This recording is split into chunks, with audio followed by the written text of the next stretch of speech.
My name is Scarlett Hale. I am 30 years old, and I live in Portland, Oregon. They say silence means acceptance, but sometimes silence is a strategy. Sometimes it's the quiet sound of a switch flipping. And I learned my strategy in a sterile, overpriced lawyer's office on a Tuesday morning. The room was too cold.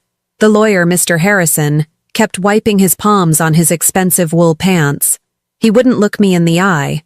He just stared at a spot on the polished oak table, right past my shoulder.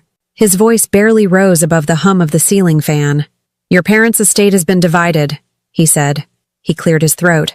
"Everything. The house, the savings, the investments. It all goes to your brother, Liam." I didn't move. I didn't blink. I didn't cry. I just watched my own reflection in the table.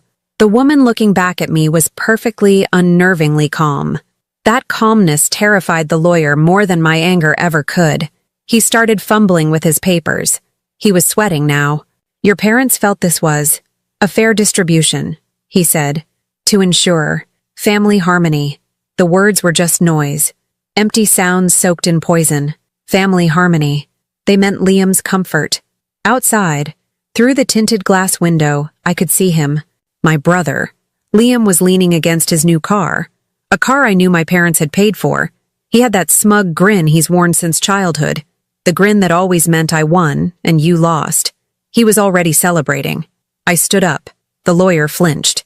Liam met me at the elevator, his grin even wider. "No hard feelings, Scarlett?" he asked. I looked right at him. I smiled. Of course not. That was the moment everything changed. That was the start of my silence. And the beginning of my plan. But before I tell you how everything flipped, like and subscribe, drop a comment, where are you watching from? Mom's motto was, family first. She said it at birthdays. She said it at Thanksgiving. She said it every time she wanted me to do something I didn't want to do. But what she really meant was Liam first. My brother Liam was the golden one. He was the sun, and I was the shadow. He could do no wrong. And when he did wrong, which was often, it was forgiven before he even apologized. He had a good heart. He was just finding his way. He was sensitive. I was the ghost daughter. I was the fixer, the responsible one, the one who was just there. I remember when I was 10. Liam was 12. He was throwing a baseball in the house. I told him, "Mom will be angry." He laughed and threw it again. The ball hit the big glass lamp on the side table. It shattered. Glass went everywhere. Liam's eyes went wide. He ran out the back door. 2 minutes later, Mom came in. She saw the mess. She saw me, standing there, holding the baseball he had dropped. "Scarlett Ann Hale," she said. Her voice was ice. "What did you do?"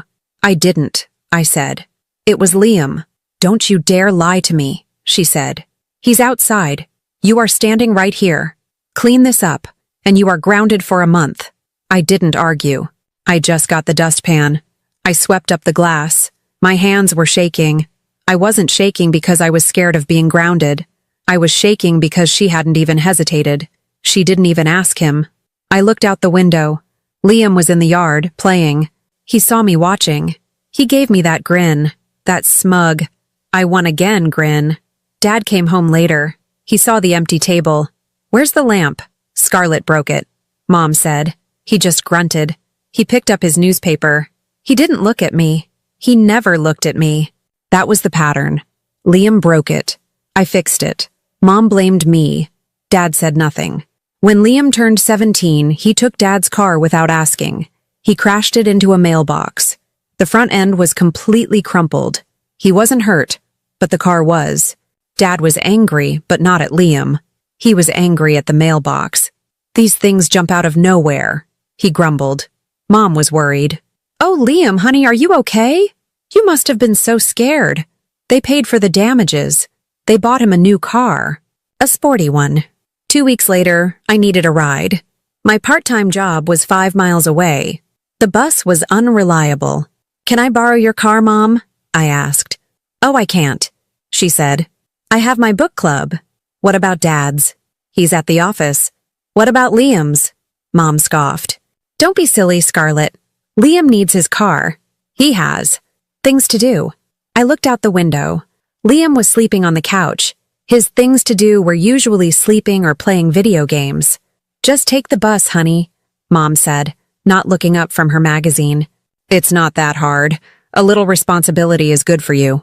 I took the bus. I was late. I almost lost my job. I worked that job 40 hours a week all summer. I saved every penny.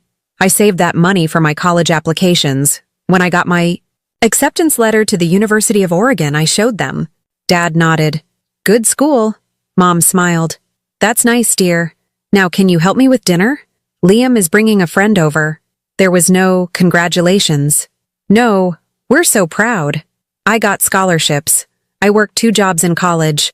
I shared a tiny dorm room with 3 other girls. I lived on instant noodles and coffee. I graduated with honors. I got a job at a small financial firm. I worked hard. I got promoted. I built my own life. Degree, job, a clean, quiet apartment in Portland. Savings, Liam. Liam burned through their money. He decided he was an entrepreneur. His first business was a t-shirt company. It failed. It left my parents with $10,000 in debt. His second business was a food truck. He bought a truck. He never got the permits. The truck sat in their driveway for a year. It left them with $30,000 in debt. His third business was some kind of cryptocurrency scam. He didn't just lose their money, he lost his friends' money. My parents had to refinance their house, the house I grew up in. They had to pay back his investors so he wouldn't go to jail. And still, they called me cold. I came to visit for Thanksgiving last year. I sat in the kitchen while Mom cooked. "It's nice you could make it," she said. It sounded like an accusation. "You're so busy. You never come home." "I was here last month, Mom," I said. "Liam sees us every week," she said. "Liam lives in your basement and doesn't pay rent," I said. I kept my voice quiet. Her head snapped around. "Don't you talk about your brother that way. He is trying. It's hard out there. You wouldn't understand. Everything has always been so easy for you, Scarlett. Easy." I thought about the 2 jobs. I thought about the scholarships I had to fight for. I thought about the 80-hour weeks I worked to get my last promotion. "You're right," I said. "I don't understand. He just needs a little help," she said. "He has a good heart. We just need to help him get on his feet." He was 32 years old. "You're so cold," she said, turning back to the stove. "You're so responsible and cold. You keep your distance. You have your own life. You don't care about this family." She was right about one thing. I did have my own life. I had built it like a fortress, brick by brick. A place where I was safe. A place where my success wasn't a problem. A place where I wasn't a ghost. I didn't know then. I didn't know that my responsibility wasn't just something they disliked. I didn't know it had become a crime. I should have seen it coming. The signs were all there. They were small, but they were clear. It was in the way Mom talked. "We're making some changes, Scarlett," she told me on the phone. "Just financial planning." "That's good, Mom," I said. "You should have a solid plan." "Yes," she said. Her voice was high, a little too bright. "We're just helping your brother get on his feet again, making sure he's secure." "What about you, Mom? Are you secure?" "Oh, of course," she said, laughing. It sounded like breaking glass. "Don't you worry about us. We're a family. We take care of each other." And then there was Dad. I had dinner with him. Just him. Mom was at a meeting. "Dad," I said, "are you okay? You seem tired." He just sighed. He pushed his food around his plate. "Your mother. She worries about Liam. She worries so much."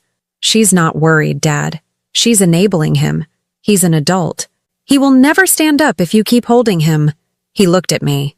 His eyes were sad. So tired. She has a good heart, Scarlett. She just wants to protect him." "Protect him from what?" I asked. "Reality? Responsibility?" He just looked away. He drank his coffee. He didn't answer. His silence was his answer. His silence was his agreement. He wouldn't fight her. He would let her do whatever she wanted, even if he knew it was wrong. Then, 3 weeks ago, I got the call. It wasn't from them. It was from a lawyer. "Mr. Harrison." "Ms. Hale," he said. His voice was all business. "Your parents, Frank and Sarah Hale, have requested your presence at a meeting. They are finalizing their estate planning. They require you to be here. It sounded cold. Formal. Finalizing their estate planning, I said. Are they okay? They are in fine health, he said. The meeting is Friday, 10 a.m. I felt a knot in my stomach. It felt wrong. I drove to the lawyer's office. It was in a tall glass building downtown. Not their usual small-town lawyer. I walked into the conference room. Mom was there, Dad was there, and Liam was there. Liam was sitting next to Mom. He was wearing a new suit. He had that grin, the grin from the backyard, the I won again grin. Mom wouldn't look at me. She was looking at her hands. Dad just stared at the table. Scarlett, Mr. Harrison said, thank you for coming. We are here to finalize the new Hale Family Trust. Your parents have decided to restructure their assets. He pushed a thick document across the table. This trust, he continued, will manage all their assets, the house, their savings, their investments. Your parents will be the primary beneficiaries for their lifetime. Okay, I said. That sounds smart. Yes, he said. He cleared his throat. And upon their passing or at their discretion, the sole remaining beneficiary and executor of the trust will be Liam Hale. The room was silent. The only sound was the hum of the ceiling fan. I looked at Mom. Mom? She finally looked up. Her eyes were hard. Scarlett, it's for the best. Liam? He needs this. He needs the security. You're fine. You've always been fine. Fine? I said. You're responsible, she said, as if it were a bad word. You have your job. Your apartment. You don't need this. Need what? I said. My voice was quiet. My family? The house is in the trust, the lawyer said. He was looking at his papers. Your name, which was previously on the deed, has been removed. Frank and Sarah signed the new deed transfer this morning. That's when I felt it. Not anger. Not sadness. Ice. My blood turned to ice. This wasn't a sudden decision. This wasn't an emotional choice. This was precision. They had hired a new, expensive lawyer. They had created a complex legal trust. They had gone to the county recorder's office. They had systematically, deliberately, and legally erased me. Every cent, every asset. Even the house I grew up in. My name was gone. I looked at my father. Dad? He wouldn't look at me. He just stared at the polished wood. I looked at Liam. He was trying not to smile. He was failing. I stood up. I pushed my chair in. Thank you, Mr. Harrison, I said. My voice was perfectly calm. I understand. Mom looked shocked. I think she wanted a fight. She wanted tears. She wanted me to scream, so she could call me dramatic and unstable. I gave her nothing. I nodded at my parents. Thank you for letting me know. I walked out of the conference room. I didn't look back. Liam followed me out. He caught up to me at the elevator. Hey, Scarlett, he said. He was trying to sound casual. Listen, no hard feelings, right? I turned to face him. I smiled. A small, tight smile. Of course not, Liam. His grin faded.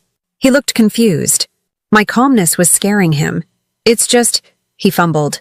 Mom and Dad, they just want to know I'm taken care of. I know, I said. And now you are. The elevator doors opened. I got in. I went home to my apartment. I sat on my couch. The sun was streaming through the window. The city was busy outside. I sat there for a long time. I didn't cry. I didn't yell. I just thought about the precision. I thought about the new suit Liam was wearing. I thought about my mother's hard eyes and my father's silence. It was a perfect betrayal. Clean, efficient, final. I thought they had won. I thought it was over. But then I remembered something. I remembered a password. And I understood. Sometimes the loudest revenge begins in absolute silence. Years ago, Dad had trusted me. It was a Saturday afternoon. He was at his computer, angry. Scarlett! He yelled. I can't make this new website work. The bank. It's all digital. It keeps locking me out. I went into his office. He was squinting at the screen. He hated computers. He trusted paper. Okay, Dad, I said. I pulled up a chair. Let's set it up. What's the problem? It needs a new password. A secure one. It wants numbers and stars. I don't know. I sat with him for an hour. I set up their online banking. I linked their checking account, their savings, their investment portfolio. What do you want the password to be? I asked. He sighed. He rubbed his face. You do it, Scarlett. You pick one. You remember it. You're the smart one. You're the one who understands all this. I created a password. It was complex, secure. I wrote it down for him. You keep a copy, he said, pushing the paper back to me. In case I lose this. You're the backup. You'll know what to do. He trusted me. He called me the smart one. That memory hurt. It hurt more than the lawyer's words. He had trusted me. And then he had signed a paper that erased me. He had chosen my mother's fear over his trust in me. I sat at my desk in my apartment. It was dark now. The city lights were bright. I opened my laptop. I went to the bank's website. My hands were shaking. Is this right? I thought. It's their money. They can do what they want. Then I thought of Liam's grin. I thought of Mom's cold voice. You're fine. I thought of the deed. My name gone. They had declared war. They just didn't know I had a weapon. My father trusted me to set up the system. He never changed the credentials. My fingers hesitated over the keys. Then I typed, username, password access granted. I was in. I was looking at everything. Their main checking account. Their savings. The portfolio. The new Hale Family Trust was there. But it was just a shell. The money hadn't moved yet. The assets were titled to the trust, but the cash flow, the payments, were still coming from the original accounts. I clicked on the Scheduled Transfers tab, and my blood went cold. It was worse than I thought. It wasn't just a plan for the future. It was happening now. Automatic transfer. $3,500. Payee. Liam Hale. Mortgage. Automatic. Transfer $650. Payee. Apex Luxury. Automatic transfer. $5,000. Payee. Liam Hale. Monthly. Allowance. Automatic transfer. 1-200. Payee. Visa Infinite. Liam Hale. They weren't just helping him get on his feet. They were managing his entire life. They were automating his failure. The trust was designed to make sure he would never have to work. He would be a child forever, paid for by their money. I looked at the checking account balance. It was high. But with these payments, it was bleeding, draining. I am a financial analyst. I am precise. I am methodical. I didn't steal. I didn't move a single penny to myself. I simply stopped the bleeding. I clicked on the $3,500 mortgage payment. The screen said, edit or cancel this transfer. My mouse hovered over cancel. I thought of Mom. We just need to help him. I clicked. A box popped up. Are you sure you want to cancel this scheduled payment? I clicked confirm, payment canceled. I went to the next one. The $650 car. Payment. Click, cancel. Confirm. The $5,000. Allowance. Click, cancel. Confirm. The $1,200 credit card. Payment. Click, cancel. Confirm. I went through the list. Every single transfer. Every disbursement. Every payment that was feeding Liam's fantasy life, I canceled them all. Then I went to the account settings. I saw account alerts. I turned them off. They wouldn't get the email notification that the payments had been stopped. Not right away. I saw the system log. The bank tracks all actions. I had to leave a note. A reason. I am a professional. I typed, per user request, all automatic disbursements are to be paused. Suspending all non-essential transfers pending a full administrative review of the account and associated trust documents. It was corporate. It was vague. It was perfect. It would trigger a review. It would freeze the account. I looked at the memo line on the main account. A little box where you can leave a note for yourself. Dad used to make me put taxes or vacation in it. I clicked on the box. I typed 2 words. Family first. I logged out. I closed my laptop. The room was silent. My heart was steady. I didn't feel angry. I didn't feel happy. I felt quiet. I had not stolen. I had not cheated. I had used the keys they gave me to protect the money they were trying to give away. I had just enforced responsibility. The one thing they hated me for. I went to bed. I fell asleep instantly. A month passed. A whole month of silence. I went to work. I analyzed portfolios. I advised my clients. I paid my bills. I bought groceries. I went to the gym. My life continued. Normal. Quiet. The silence from their end was loud. It meant they hadn't noticed. They were so comfortable, so secure in their new plan, that they didn't even check their accounts. They assumed the machine was working. They assumed I was beaten. Then on a Tuesday, my phone buzzed. I was in a meeting. I glanced at the screen. It was a text. From Mom. My heart didn't stop. It didn't even speed up. I just looked at it. Mom. Scarlett.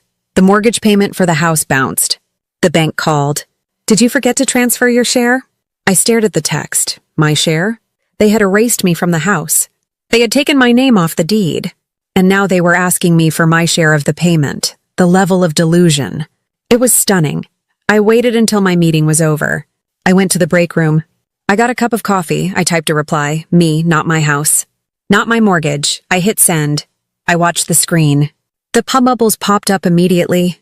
She was typing. Then they stopped. She was angry. She was probably confused. An hour later, my phone rang. Liam. I let it ring. He didn't leave a voicemail. He called back. Immediately. I let it ring again. He called a third time. I sighed. I answered.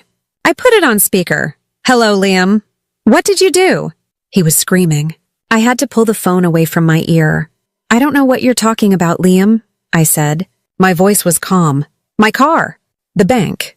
They're saying I missed my payment. My credit card was declined. At lunch. It was declined, Scarlett. What did you do? I don't manage your finances, Liam, I said. You're a grown man. You should probably call the bank. The bank, he sputtered. I called the bank. They said the account is under administrative review. They said all automatic payments were suspended. That was you! You did this! That sounds stressful, I said. You should talk to Mom and Dad about it. It's their money, right? You. He was breathing hard.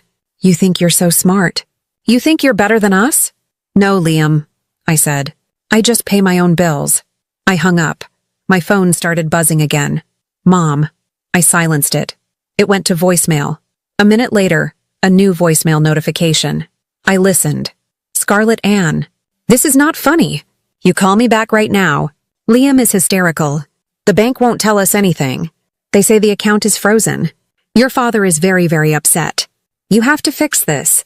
Whatever you did, you fix it. This is family money. I deleted the voicemail. I went back to my desk. I looked at the spreadsheet on my screen.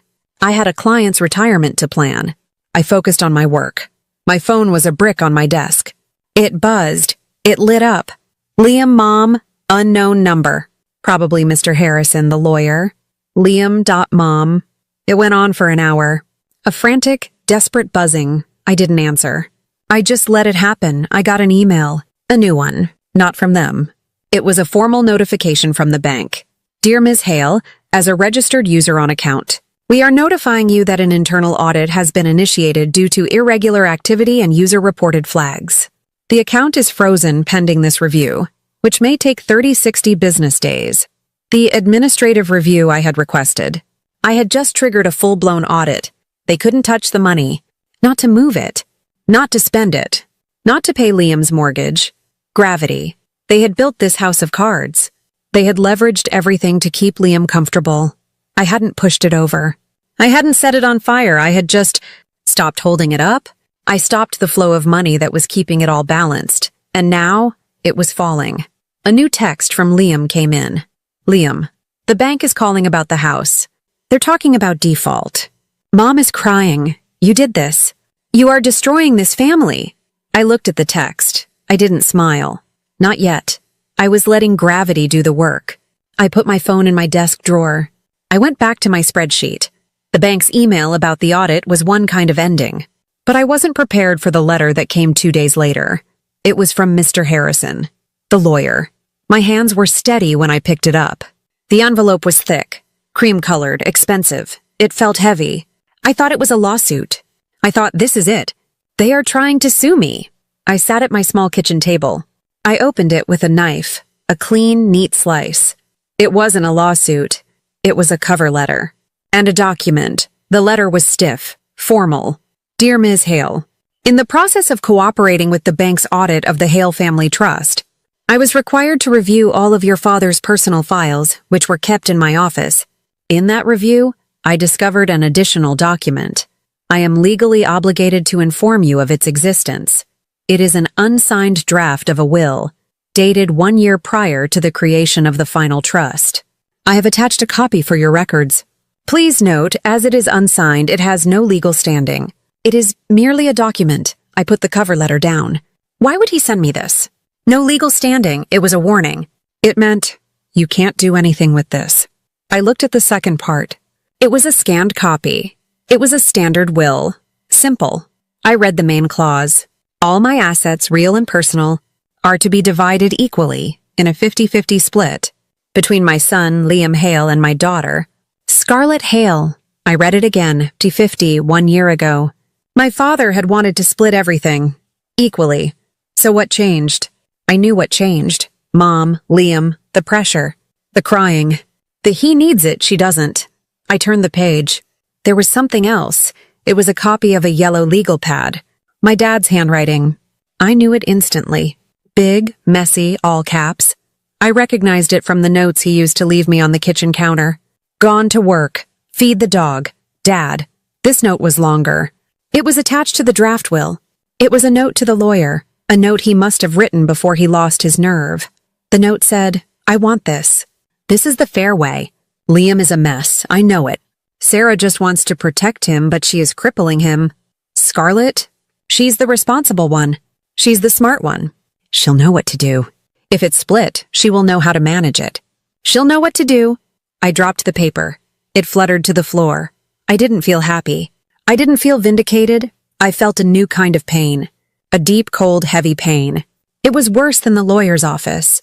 The betrayal I felt in that conference room was clean. It was an attack. Mom was the general. Liam was her soldier. They saw me as the enemy.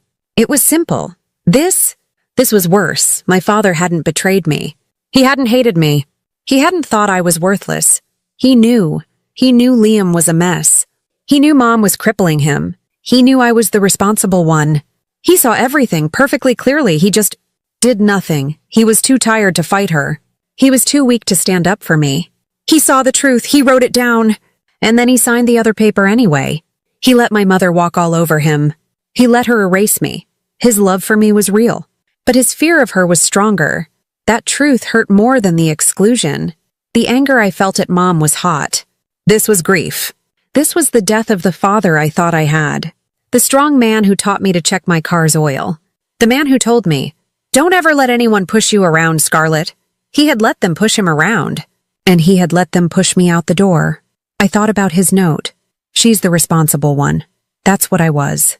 My whole life. I was the one who was responsible. I was the one who had to be the adult. My mom was an emotional child. My brother was a financial child. And my father was a coward. He was a ghost long before he died. I sat there in my kitchen. The sun was going down. The room was getting dark. I didn't turn on the light. She'll know what to do. He had trusted me. He had leaned on me. Even in his will, his plan was me. He wanted to split it just so I could manage the fallout. So I could manage Liam. Even in his fair will, I was still the fixer. I was still the one responsible for cleaning up the mess. I picked up the paper. I folded it. I didn't cry. I was too cold. This wasn't a secret message. This wasn't permission. It was just sad. It was the last pathetic sigh of a man who had given up.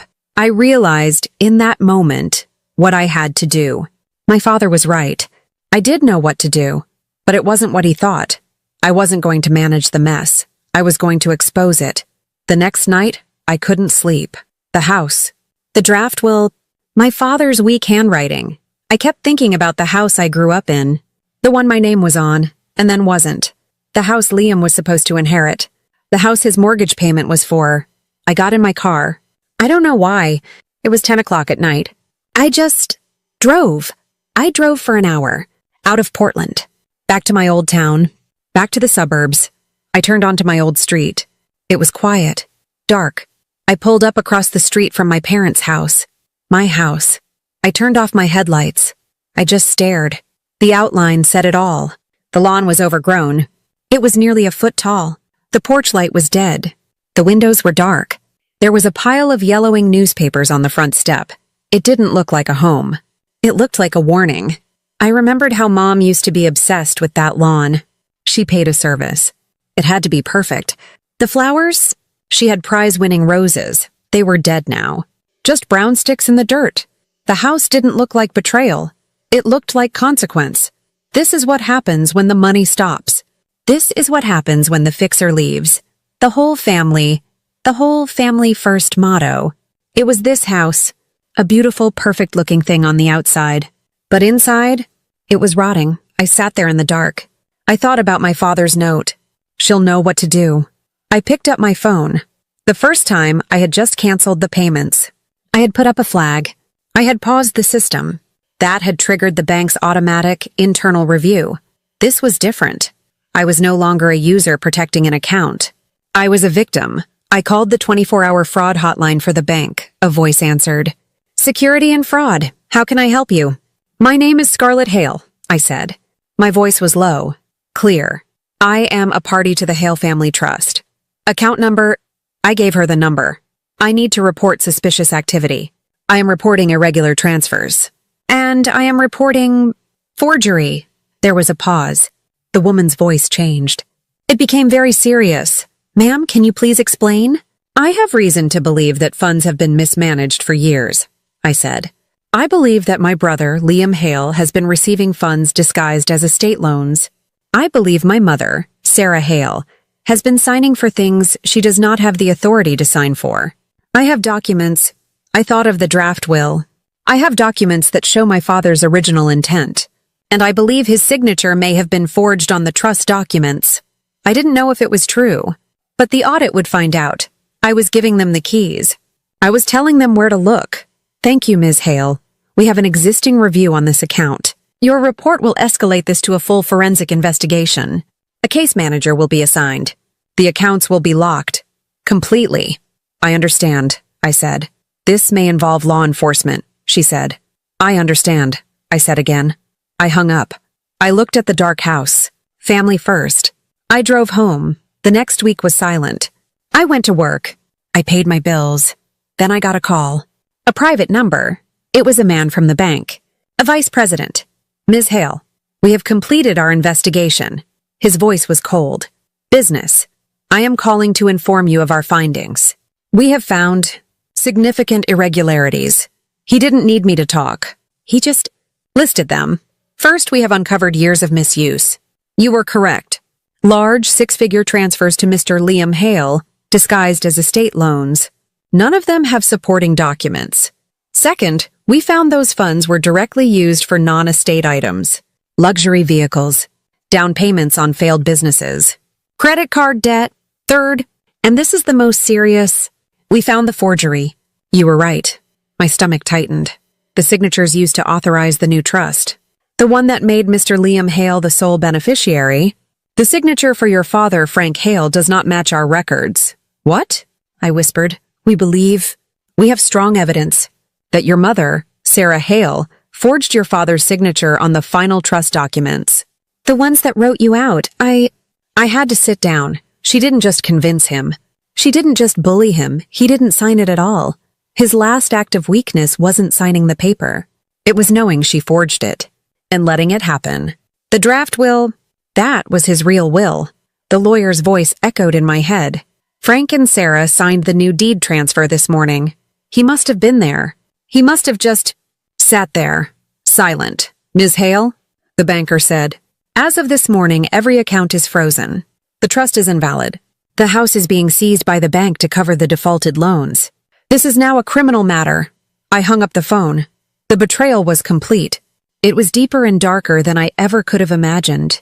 She had stolen my inheritance. She had stolen my father's name. I went to my bedroom. I lay down on my bed. It was 7 o'clock at night. By morning, every account was frozen. The house was gone. By night, I finally slept. I slept for 10 hours. It was the first real sleep I'd had in my entire adult life. The war was over. I hadn't won. I had just survived. A week passed. A week of absolute blessed silence. I knew the storm was raging, but it was raging somewhere else. It wasn't in my apartment. It wasn't in my office. It wasn't in my life. The bank had called. The lawyer had called. I had told them what I knew. I had forwarded them the draft will and my father's note. I was a witness. I was not a participant. Then, on a Sunday, my phone rang. Liam. I had blocked his number, but he was calling from a new number. I looked at it. I knew it was him. I thought about letting it ring, but I knew I had to answer. This was the end. This was the last piece. I picked up the phone. I said nothing. Hello? He said. His voice was small. Not screaming. Not yet. I just waited. Scarlett? He said, I know you're there. Pick up, I was silent, and then it came. The anger. You did this, he whispered. It was a hiss. You did this, didn't you? I held the phone to my ear. I listened to the air in the room. Did I do this? I thought. Did I forge my father's name? Did I take out secret loans? Did I spend money I didn't have? Did I build a life on lies? No, I thought. I didn't. He took my silence as an answer. You bitch, he spat. You ruined us. The bank took the house. They took my house. Not your house, I thought. You never paid for it, Mom. Mom is a mess. The police. They were here. They were asking her questions. He was crying now, sobbing, the way he did when he was 12 and broke the lamp. Big, fake, angry tears. Tears that meant I'm in trouble and it's not my fault. Why would you do this to us? He choked. Why? We're your family. My silence was a wall. He was throwing himself against it, and it wasn't moving. I just listened. I listened to him panic. I listened to him realize that the money was gone. The car was gone. The house was gone. The safety net. I was gone. He had no one left to blame. Except me. He waited for me to argue. He waited for me to yell. He waited for me to say, you're lying. Or you did it to yourselves. I gave him nothing. My silence was a mirror. He was just screaming at his own reflection. Say something, he yelled. Say something, you cold. You think you're better than us? Don't you? His voice was pathetic. The last desperate insult of a failed bully. You think sitting up there in your apartment, with your job, you think you're better? I thought about it. Better? No, better was their game. The golden child and the ghost daughter. That was Mom's game. A game where he was always the winner, and I was always the loser. I wasn't playing that game anymore. I took a slow breath. No, Liam, I said.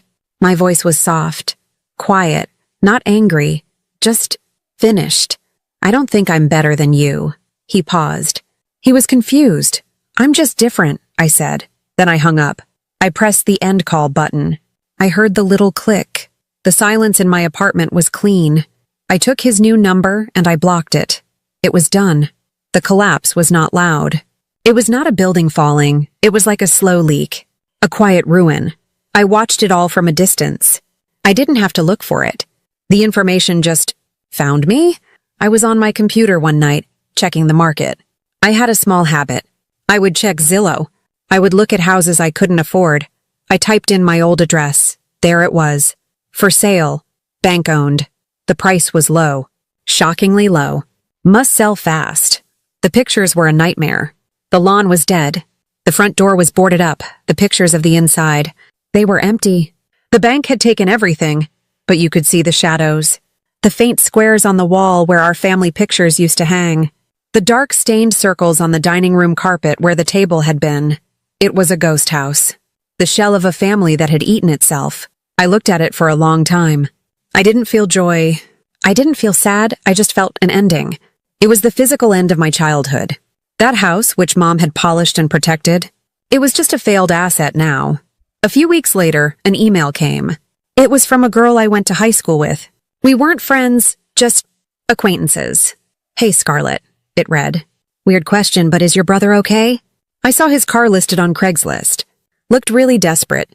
He was selling it for parts. Just wanted to make sure everything is all right. I didn't reply. The luxury car. The car they paid for. Sold for parts. Gravity. Then the holidays came. Christmas. I was expecting something. A desperate call. A hateful letter? I got nothing. But I did get an email. It was a group email from a distant aunt. One of those happy holidays from the Miller family. Newsletters. I scrolled through the pictures of her kids. And then, at the bottom, a paragraph. P.S. Please keep my sister Sarah in your thoughts. She has had a very difficult year, as I'm sure you know. She has moved into a small rental, an apartment over by the highway. It's been a hard transition. Please send her your prayers. A small rental. By the highway, I pictured it. The sound of trucks. The small rooms. The dirty beige carpet. I pictured my mother, the woman who had prize-winning roses and a perfect dining room. Living by the highway. This was the hardest part. It was my mother. I sat there holding my cup of tea. I asked myself, do you feel guilty? No, I had not forged a signature. I had not built a life of lies. I had not stolen from my own child. I felt sad. But it was a distant sadness. It was sadness for the woman who had destroyed her own life. The woman who had a choice. A choice between her responsible daughter and her failing son. And she chose the son. She chose him so hard she had destroyed all three of them. The family friends. They vanished. No one called me to yell at me. No one called me to blame me. They just disappeared. They were their friends. They were friends with the facade. They were friends with the money. The moment the money was gone, the moment the facade cracked, so were they. There were no statements. There was no shouting. There was just quiet ruin. I spent Christmas Day in my apartment. I ordered Thai food. I watched a movie. My phone was silent. I realized I was happy. Truly. People always talk about forgiveness. They say, you have to forgive them to find peace. I learned that isn't true. I don't forgive them. I don't forgive my mother for her cruelty. I don't forgive my father for his weakness. I don't forgive my brother for his greed. Forgiveness is not for me. Forgiveness is for them. It's a gift. It says, what you did is okay, and it was not okay. Peace doesn't always come from forgiveness. Sometimes peace comes from distance. Peace comes from boundaries. Peace comes from a locked door and a blocked number. I had found my peace. I never received a cent. When the bank seized the house and the assets, it all went to cover the debts. The secret loans. The forged checks. The years of Liam's failures. When the dust settled, there was nothing left. Just zero. And I don't need it. That's what they never understood. That was my crime. My crime was that I didn't need them. I had my job. I had my savings. I had my small, clean apartment. The life I built. The one they called cold. That was the one thing they couldn't take from me. It was the one thing that saved me. I didn't get the house. I didn't get the money. I inherited something better. I inherited the freedom to live without them. I inherited the silence. The freedom from the 10 p.m. phone call. Scarlett, Liam's in trouble again. The freedom from the holiday dinners sitting at a table. Being told I'm too responsible while Liam is praised for breathing. The freedom from being the fixer. The freedom from being the ghost. I think about that text from my mother. The one that started it all. Mortgage is due. Did you get your share? And my reply? Not mine. When I sent that, I wasn't just talking about the house. What I really meant was, not my burden. It was not my burden to carry Liam. It was never my burden. I was not born to be his safety net. I was not born to be the responsible one, so he could be the fun one. That was a role Mom gave me. I am giving it back. Not mine. What I really meant was, not my guilt. For 30 years, they made me feel guilty. Guilty for succeeding. Guilty for leaving. Guilty for not failing. That guilt was a chain they used to pull me back to make me pay for their mistakes. But the guilt was theirs. My mother's guilt for failing her son. My father's guilt for failing me. I am not carrying it for them anymore. Not mine. And what I really meant was, not my problem. His debts. Her lies. The foreclosure. The repossessed car. The police. The tears. The screaming, I am not the fixer. I am not customer service. It is, finally, their own problem. I sit in my apartment. It is morning. I am drinking my coffee. I am reading a book. My phone is silent. This peace. This is my inheritance. Money can be stolen. Houses can be sold. Trusts can be broken by a forged signature.